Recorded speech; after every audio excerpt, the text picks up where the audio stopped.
Good afternoon guys. Today is September 12, 2023, 3 o'clock. Now we are in the farm at Danny's farm, and we we we fed our ducks. Nakain po natin ang mga ducks ng darak na may ecobet at meron ding natawag nating molasses. Sandali lang po nila naubos ang ating mga ang ating pinakaing darak na may molasses. Ayan po, naubos na nila yung ating pinakain. Ganyan po kalakas kumain. Yung 5 kilos ng mga darak isang pakain lang. As we see guys, makikita natin na nakapisa na yung ating bibi. Ayun, ilan ba ang napisahan niya? 2, 4, 6, 7 or 1 to 8. Natatakpan pa yung iba pero ongoing pa siya sa pamimsa. 2, 4, 6. Ayan, at very exciting naman na nakapamisa na. Pero dito sa dalawang pugad nila ay natatakpan pa. So far ay wala pa napipisahan.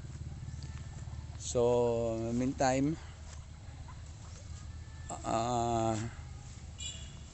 tayo naman ay pupunta doon sa ating piggery para mabisita ang kalagayan ng ating baboy, and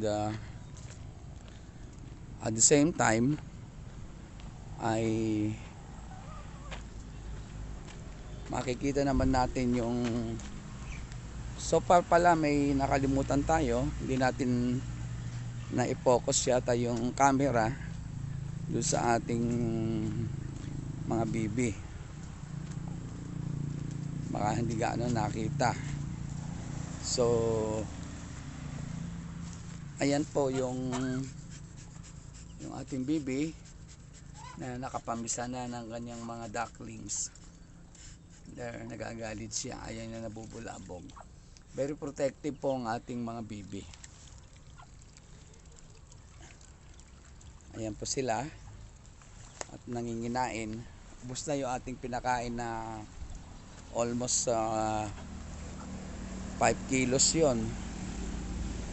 Kasi nahaluan na natin ng molasses at saka ng vitamins at saka may kasamang antibiotic na yon. So yan ang kanilang pond. Diyan sila naglalaro, diyan sila naliligo at mas mabilis. So ito naman po, ano yon? Kulang pa kinain. Lumalapit pa sila, medyo bitin pa sila sa kinain nila. So again, balik tayo, papunta na tayo dun sa ating piggery. Ito po ang ating farm. So far, may mga papaya tayo dito. May tanim din tayong mga nyog, dwarf coconut. We have also langka, banana, latunda ng ating mga tanim dito. We have also kamote tops. Yun po yung ating century tree na we toppled down because it is very dangerous na. Namatay na po kasi siyang kusa in the year 2021. Okay, ito na po yung ating mga manok. Ayan, mga busog na sila, mga nakahiga na iba, pero yung iba naninimot pa. So ayun, nakahiga. Yun po yung ating mga papaya na pwede ng pang tinola. Oh, very good. Ito na po yung ating mga chicks. At may mga nanapisa na rin dito. Ito po, merong itim nakapamisa na. So meantime ay inobserbahan natin kasi Maganda sana kung mapakain sila ng vitamins ng Ecobet para lumakas. Ito po yung kanilang kulungan. At yan po yung mga pugad ng mga manok natin. Tingnan natin kung may mga nangitlog. Yun, may mga na pinagpisahan na, kaya lang hindi pa natatanggal yung mga pinagpisahan. Meron dito isa na namimisa, malamang namimisa ito. Yan, so again, we have to proceed to the piggery. So yung ay isang ating kambing na namamagay yung kanyang baba. Accordingly, baka may lagnat daw ito, trangkaso. So para binubukod muna natin, kina-quarantine natin. Sa gayon ay hindi na siya makahawa. Although sinabihan ko na isang portion muna yung mapapastulan para yung mga manyo ng mga kambing ay mapokus lang sa isang lugar. Nako, may nagtatai ng kwan.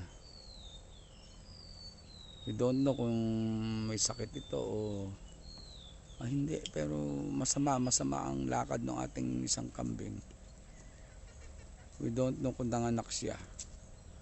Parang nanganak eh. So mamaya imbestigahan natin. We have to proceed to our hogs na pinaprepare natin.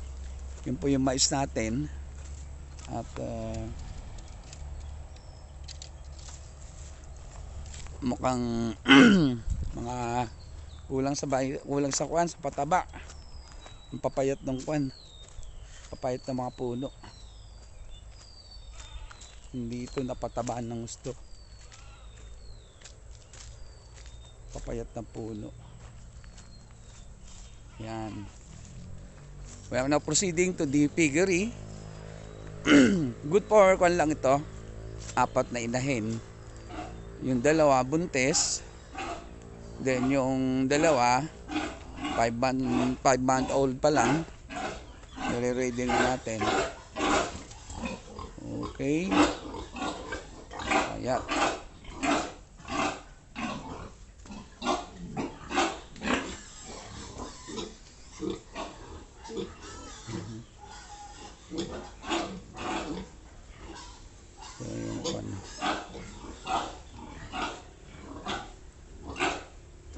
Dapat nadadagdagan yung pagkain.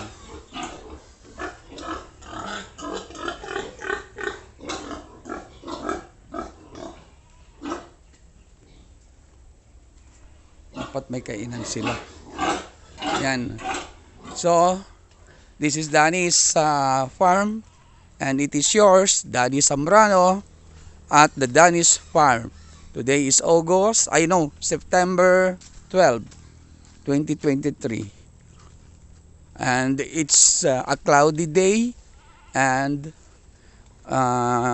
may konting ambon-ambon siya. So, good day and God bless to all. Good afternoon.